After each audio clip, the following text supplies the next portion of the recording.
Hello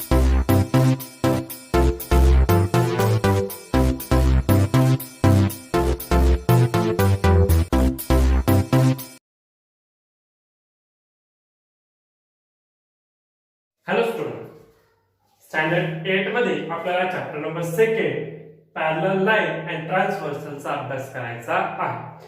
काय आपल्या चॅप्टरचं नाव आहे? Parallel line and transversal. Okay, आता पॅरलल लाईन ही कन्सेप्ट आपण 6 स्टँडर्ड 7 स्टँडर्ड मध्ये अभ्यासलेली आहे. तो कोण सांगेल पॅरलल लाईन मीन्स काय? What is binding to parallel line? Okay, त्याची डेफिनेशन 6 स्टँडर्ड आणि 7 स्टँडर्ड आपण पाहिलेली आहे. या ठिकाणी लिहिलेली आहे पहा. Parallel line, the line which lie in the same plane do not intersect each other are called a parallel line.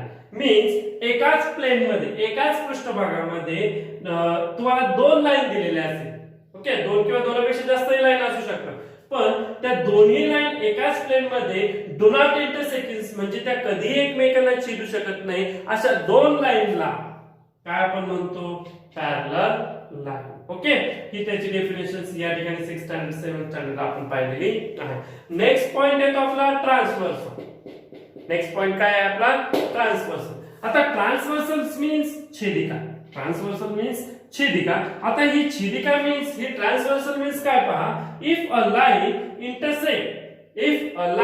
Intersect two or more given line, म्हणजे एखादी लाईन दोन किंवा दोन पेक्षा जास्त लाईनला इंटरसेक्ट करत असेल, एखादी लाईन दोन किंवा दोन पेक्षा जास्त लाईनला इंटरसेक्ट करत असेल, line in to or more disconnect point, ती लाईन त्या दोन लाईनला टू किंवा टू पेक्षा जास्त, दोन किंवा दोन पेक्षा जास्त पॉइंटला इंटरसेक्ट करत असेल, तर the line is called a transversal of those two or more line.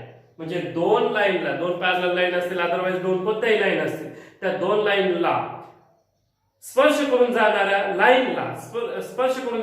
लाईनला आपण ट्रान्सव्हर्सल असे म्हणतो. म्हणजे कोणत्याही दोन लाईन दिलेल्या असतील, for example line L and line M, line L and line M, या दोन्ही लाईनला एक लाईन इंटरसेक्ट करून गेलेली आहे. ठीक आहे, कोणती ती line? Line P. Line P is intersect in the line L and line M. Line P is intersect the line L and line M. म्हणजे line L he line L and line M ला intersect करते. Okay, आता intersect करत असताना दोन point मध्ये ती intersect करते. मीन्स कोणते कोणते पॉइंट? X and Y.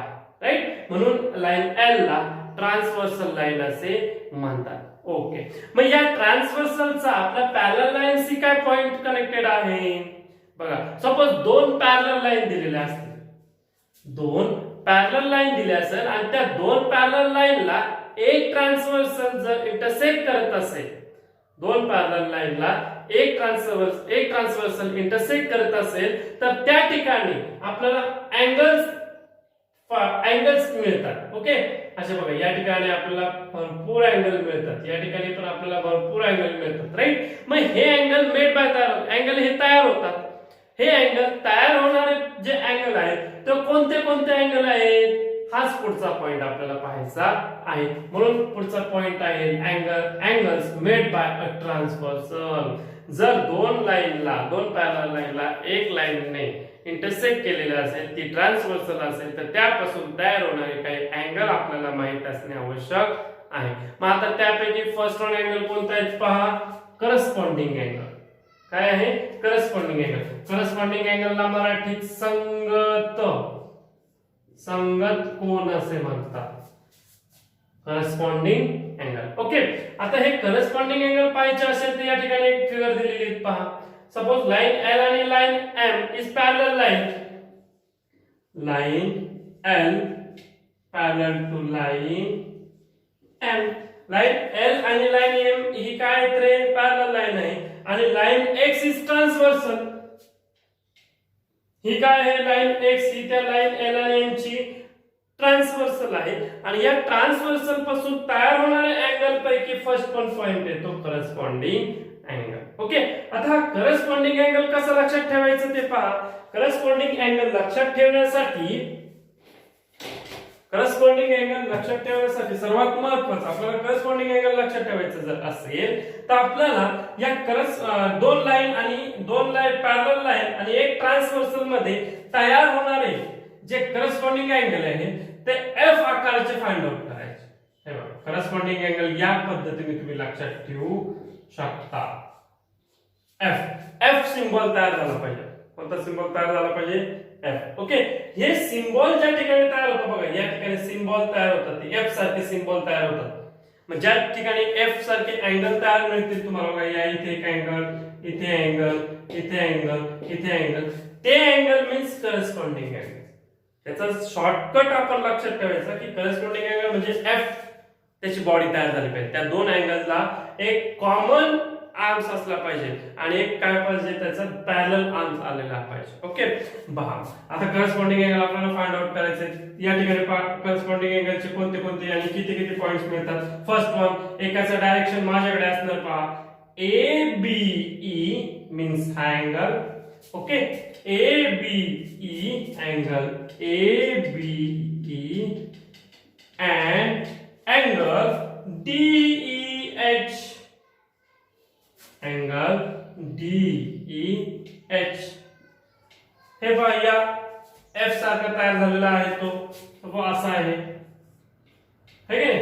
या एफ सारखा तयार झालेला आहे तो, म्हणजे या डायरेक्शन सारखा तो अँगल तयार होतोय. राईट. आता सेकंड वन मध्ये बघा, या ठिकाणी पाहू आपण आता. हे बघा, त्याला सिंबॉलिक अशा पद्धतीने मी दाखवतो.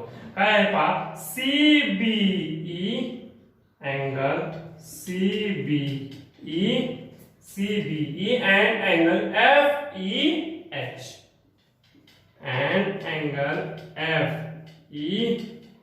राइट. मग या ठिकाणी पाहतो मला दोन अँगल मिळाले आहेत, एक ABE आणि DEH, त्यानंतर CBE आणि FEH. राइट. यानंतर आपल्याला अजून एक करस्पॉन्डिंग अँगल मिळेल. पहा बरं, त्याचं डायरेक्शन वरच्या साइडला पहा बघा, DEB and angle DEB and angle ABG. Right. आता या ठिकाणी आपल्याला तीन करस्पॉन्डिंग अँगल मिळाले.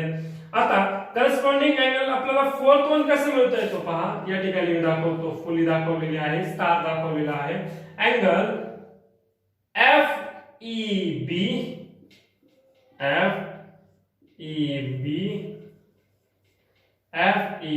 and CBG. राइट. या व्यतिरिक्त आपल्याला करस्पॉन्डिंग अँगल या फिगरमध्ये मिळू शकत नाही. मिनिमम करस्पॉन्डिंग अँगलचे आपल्याला 4 जोड्या मिळतात. आलं लक्षात? किती जोड्या मिळतात? 4 जोड्या मिळतात. या 4 जोड्या आपण करस्पॉन्डिंग अँगल कशा पद्धतीने शोधायच्या या सिम्बॉलवर पाहिलेल्या आहेत. ओके. तर आता आपण करस्पॉन्डिंग अँगलचे डेफिनेशन पाहू. ओके. काय करस्पॉन्डिंग अँगलचे definition? If the arms on the transversal, if the arm of the transversal of a pairs of angle, म्हणजे त्या ट्रान्सव्हर्सल मुळे तुम्हाला जे पेअर्स मिळतात, ज्या अँगलचे पेअर्स मिळतात, पेअर्स मीन्स जोड्या, pairs of angle are in the same direction. मी याच्या आधी एक सम एक्झाम्पल सॉल्व्ह करत असताना सांगितलं की त्यांचे डायरेक्शन कसे असतात? सेम असतात आणि त्यांची मेड बाय ट्रान्सव्हर्सल, म्हणजे त्या ट्रान्सव्हर्सलला ते दोन आर्म्स काय करतात? सेम डायरेक्शन वर असतात. Okay. Same direction and the other arms are on the same side. त्याच सेम साइड बघा. आता सपोज मी तुम्हाला सांगितलं होतं की दोन लाईन पॅरलल दिलेल्या आहेत, लाईन L आणि लाईन M. ओके. आणि ही काय सपोज त्यांची एक ट्रान्सव्हर्सल आहे. तर या ठिकाणी दोन्ही साइडचे एकाच डायरेक्शनला दोन अँगल आलेले आहेत. एकाच डायरेक्शनला काय आलेले आहेत? दोन अँगल आलेले आहेत. Same direction and the other arms on the same side. त्याच सेम साइडला असेल of the transversal, then it is called the pairs of corresponding angle. Okay.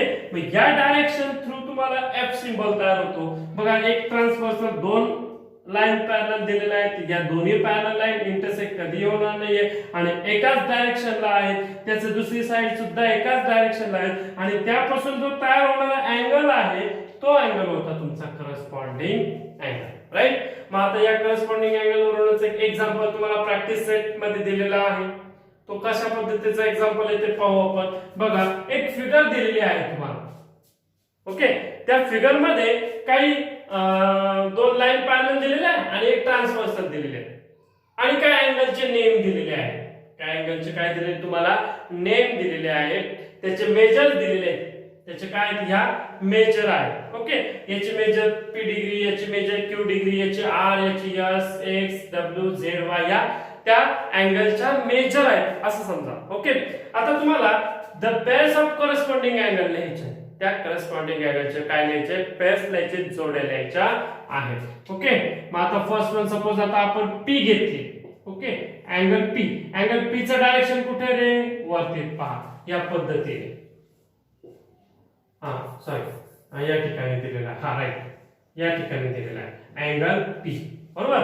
Angle P च्या पेअर्सला अँगल काय येईल रे मग, डब्ल्यू येणार, बिकॉज तुम्हाला सिंबल सांगितला मी एफ आकाराचा सिंबल झाला पाहिजे, करस्पॉन्डिंग अँगलचा एफ आकाराचा सिंबल झाला पाहिजे. मग अँगल पी अँड अँगल काय येणार आहे, डब्ल्यू येणार, राईट. मग त्यानंतर अँगल सपोज आपण अँगल असं घेतला, आता त्या साईडला डायरेक्शन घेतला आपण, ओके. मग आता इथे पाक क्यू दिलेला आहे, तर इथे काय येईल तुमचा x means angle Q and angle काय येणार आहे एक्स. ट्रान्सव्हर्सल आणि डायरेक्शन चेंज केलं. त्यानंतर पहा थर्ड वन, आता थर्ड वन सपोज असं घेतला आपण, तर या ठिकाणी एस आहे, तर या ठिकाणी काय आहे Z, angle S and angle Z. तीन पेअर्स मिळाले आपल्याला. आता फोर्थ वन पेअर्स काय पहा, या साइडला सिंबल तयार होईल त्याचा, इथे आर आहे आणि इथे वाय आहे, means angle R and angle Y, okay. म्हणजे तुम्हाला या ठिकाणी करस्पॉन्डिंग अँगलचे चार पेअर्स बरोबर मिळेल, राईट, ओके. सेकंड अँगल दिलेला आहे त्यांनी इंटिरियर अँगल, ओके. आपल्याला कोणता अँगल दिलेला आहे, सेकंड इंटिरियर अँगल मीन्स अंतर कोन. याच्या आधी आपण करस्पॉन्डिंग अँगल पाहिले, करस्पॉन्डिंग अँगलला संगत कोन असे म्हणतात, राईट. आता आपल्याला इंटिरियर अँगल पाहिजे आहे. आता इंटिरियर अँगल मीन्स काय ते पहा, a pair of angle which are on the same side, a pairs of angle which are on the same side of the transversal. म्हणजे तुम्हाला जे पेअर्स मिळणार आहेत, त्या दोन अँगलच्या जोड्या मिळणार आहेत, त्या दोन्ही अँगलच्या जोड्या या ट्रान्सव्हर्सलच्या सेम साइडला असल्या पाहिजे, सेम साइडला असल्या पाहिजे. And inside the given, त्या पण असताना कुठे inside, transversal and same साइडच्या इन साइडला तयार होणाऱ्या ज्या पेअर्सच्या अँगलच्या दोन पेअर्स आहेत, त्या pairs means is called a pairs is interior angle. Means suppose सांगितलं तुम्हाला, आता इथे तुम्हाला एक लाईन पॅरलल, या दोन लाईन पॅरलल दिलेल्या आहेत, लाईन एल अँड एम, ही तुमचे काय दिलेले आहेत, एक ट्रान्सव्हर्सल मीन्स पी दिलेले आहे, ओके. आता या दोन पॅरलल लाईनच्या सेम साइडला बट इन साइड मध्ये, मग या ठिकाणी पहा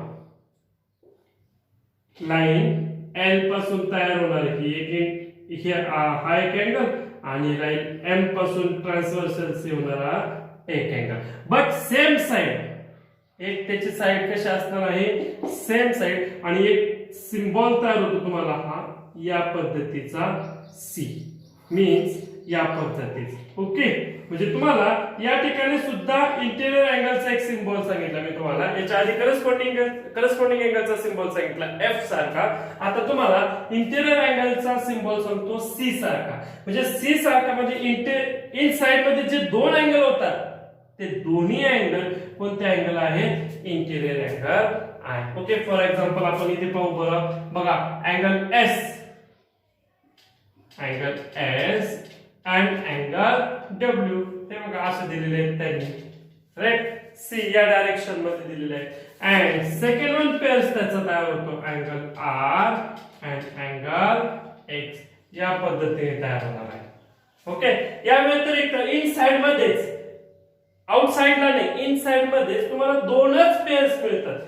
हा पहिला पेअर्स मिळतो आणि हा सेकंड पेअर्स मिळतो आणि या दोनच पेअर्सला इंटिरियर अँगल असे म्हणतात. ओके, आता आपल्याला एक एक्स्ट्रा संपायचं आहे. ओके, आपण फक्त दोनच अँगलची इन्फॉर्मेशन घेतलेली आहे. First one corresponding angle and second one interior angle. Okay, त्या दोनच अँगलवर एक आपल्याला एक्स्ट्रा सम दिलेला आहे. ते सम काय पहा. Right down the pairs of corresponding angle and interior angle. Suppose एक गिवन फिगर दिलेली आहे. या फिगर वरून आता तुम्हाला करस्पॉन्डिंग अँगलचे पेअर्स लिहायचे आणि इंटिरियर अँगलचे पेअर्स लिहायचे आहे. ओके, आता या ठिकाणी आपण काय लिहू. The pairs of corresponding angle. पहिल्यांदा आपण करस्पॉन्डिंग अँगलचे पेअर्स लिहू. ओके, ठीक आहे. आता सांगा मला द पेअर्स ऑफ करस्पॉन्डिंग अँगलचे पेअर्स किती येतात.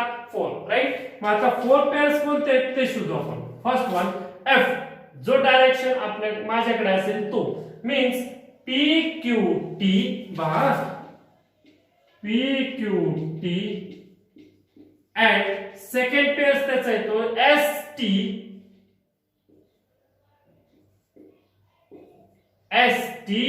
बी. एस टी बी म्हणजे या पद्धतीने. ओके, फर्स्ट पेअर्स मिळाला. आता सेकंड पेअर्स कसा आहे पहा. पी क्यू टी आणि एस टी बी झाला. आता त्या तिकडे म्हणजे तुमच्या राईट हँडला डायरेक्शन असणार आहे पहा. R Q T angle R Q T and angle R Q T and angle U T B. Angle U T B म्हणजे त्याचं डायरेक्शन तुम्हाला यासारखं दिलेलं आहे. ओके, आता थर्ड वन पेअर्स काढायचं आपल्याला बघा.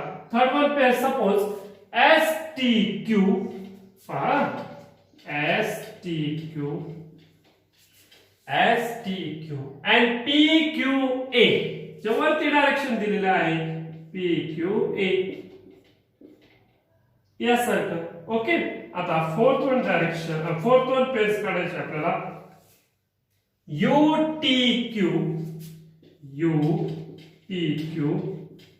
and angle RQA. means या पद्धतीने ते डायरेक्शन दिलेले आहे. ओके, हे 4 पेअर्स तुम्हाला करस्पॉन्डिंग अँगलची मिळालेले आहेत आणि त्या कशा पद्धतीने फाइंड आउट करायचे याचं सिम्बॉलिक पॅटर्न एक तुम्हाला मी सांगितलेला आहे. ओके, नेक्स्ट वन आपण कोणता पाहिला. Interior angle. आता आपल्याला पेअर्स लिहायचे पण कोणाचे. इंटिरियर अँगलचे पेअर्स लिहायचे आणि इंटिरियर अँगलचे पेअर्सचा त्याचा पॅटर्न मी काय सांगितलं तुम्हाला सी. ओके, आणि त्याचे पेअर्स किती. Only 2 pairs, right. मग फर्स्ट वन पेअर्स येतो पहा. P Q T and angle S T Q म्हणजे त्याचा पेअर्स असा भेटलेला आहे. And second R Q T and U T Q म्हणजे त्याचा पेअर्स अशा पद्धतीने भेटलेला आहे. Okay, our next point is alternate angle. Okay, therefore 2 types of alternate angle. First, the interior alternate angle and the second the exterior alternate angle. Okay, there is definition of the alternate angle is a pair of angle which are on the opposite side of transversal. The pairs of angle which are on the opposite sides of transversal means तुम्हाला 2 suppose parallel line दिलेल्या आहेत आणि त्या parallel लाईनची जी transversal आहे त्या ट्रान्सव्हर्सलने opposite direction असणारे जे पेअर्स अँगल तयार होतात ते the opposite sides of transversal and there arms on the transversal show opposite direction is called a pairs of alternate angle. Okay, suppose तुम्हाला लाईन L आणि M ही parallel line दिलेली आहे. ठीक आहे, त्या पॅरलल लाईन मध्ये X ही एक transversal झालेली आहे. या ट्रान्सव्हर्सलने जे अपोजिट डायरेक्शन देणारे अँगल कोणते आहेत पहा. या ठिकाणी suppose angle A B C A B Q, angle A B Q चा डायरेक्शन या ठिकाणी आहे, राईट. त्याच्या अपोजिट साइडला पण सेम आर्म्स असणार, एक साइड सेम साइड असणारी जी एस बी क्यू ही सेम साइड आहे, सेम आर्म आहे, पण B Q R angle B Q R चा डायरेक्शन कुठे आहे या ठिकाणी. म्हणजे या पद्धतीने, right, the pattern of alternate angle are Z. हा आपला पॅटर्न आहे की आपण कशा पद्धतीने अल्टरनेट अँगल ओळखायचा. ज्या ठिकाणी झेड चे डायरेक्शन होणारे दोन अँगल निर्माण होतात, पहा झेड आकार तयार झाला पाहिजे. या ठिकाणी हा एक डायरेक्शन अँगलचा आणि हा दुसऱ्या अँगलचा डायरेक्शन, मीन्स हे दोन्ही अँगलचे pairs means alternate angle. Okay. आता या अल्टरनेट अँगल मध्ये इंटिरियर अल्टरनेट अँगल आणि एक्सटिरियर अल्टरनेट अँगल, तो पॅटर्न जो आहे तो या इंटिरियर अँगलचा पॅटर्न आहे. ओके. आता आपण ओळखू याच्यामध्ये कोणते आहेत, angle A B Q, angle A B Q and angle B Q R, angle B Q R means Z pattern आला. Okay. This is the interior alternate angle. Okay. Second one, आता याच direction मध्ये पहा बरं, अशा पद्धतीने Z, मग C B Q, angle C B Q and angle B Q P, right, angle B Q P. Okay. म्हणजे तुम्हाला झेड अँगल डायरेक्शन ओळखायचे, कशा पद्धतीने आला पाहिजे, झेड करायचा, किंवा तुम्ही झेड नसेल तर एन आकार पण तुमचा लक्षात येईल. पहा, झेड आकार नसेल तर काय लक्षात घेऊ शकतो तुम्ही, एन आकार या डायरेक्शन नुसार. ओके. म्हणजे या पद्धतीने असू शकतो तुमचा, म्हणजे या टाइप्स मध्ये तुम्ही इंटिरियर अँगल ओळखू शकता. आता इंटिरियर अल्टरनेट अँगल, आता तुम्हाला पाहायचं आहे एक्सटिरियर अल्टरनेट अँगल, सेकंड जे याची सेकंड पार्ट आहे. म्हणजे अल्टरनेट अँगलचे दोन टाइप्स येतात. First one the interior alternate angle आणि सेकंड टाइप्स येतो द एक्सटिरियर अल्टरनेट अँगल. आता एक्सटिरियर अल्टरनेट अँगलचा जो तुमचा पॅटर्न आहे तो या पद्धतीचा. सपोज ही ट्रान्सव्हर्सल आहे, इकडे एक पॅरलल लाईन आणि इकडचे एक डायरेक्शन, म्हणजे या पद्धतीने. सपोज ही या पद्धतीने हा पॅटर्न येतो. तुम्हाला एक्सटिरियर अल्टरनेट अँगल ओळखायचा असेल तर पहा बरं, या पॅटर्न मध्ये कशा पद्धतीने आहे पहा. एक S B C, angle S B C and त्याचं डायरेक्शन या ठिकाणी भेटेल, म्हणजे या ठिकाणी एक आहे आणि या ठिकाणी P Q T, P Q T. And second one जर असा घेतला आपण, S B A B S A B S and त्याच्याच डायरेक्शनच्या अपोजिट डायरेक्शन येतं R T Q R, T Q R. Okay. पहा, आता आपण आजच्या लेक्चर मध्ये करस्पॉन्डिंग अँगल पाहिले, इंटिरियर अँगल पाहिले आणि अल्टरनेट अँगल सुद्धा पाहिलेले आहे. ओके. अल्टरनेट अँगलचे दोन टाइप्स पाहिले, इंटिरियर अल्टरनेट अँगल आणि एक्सटिरियर अल्टरनेट अँगल, आणि त्याचे पॅटर्न्स पण पाहिले. करस्पॉन्डिंग अँगलचा पॅटर्न आपण एफ टाइप्स मध्ये पाहिला, इंटिरियर अँगलचा पॅटर्न आपण सी टाइप्स मध्ये पाहिला, आणि अल्टरनेट अँगलचा पॅटर्न आपण झेड किंवा एन मध्ये आणि या सेम पॅटर्न मध्ये पाहिलेला आहे. ओके. नेक्स्ट जो लेक्चर असेल त्या नेक्स्ट लेक्चर मध्ये आपण प्रॅक्टिस सेट मधील एक्झाम्पल आणि काही एक्स्ट्रा एक्झाम्पल हे पाहणार आहोत.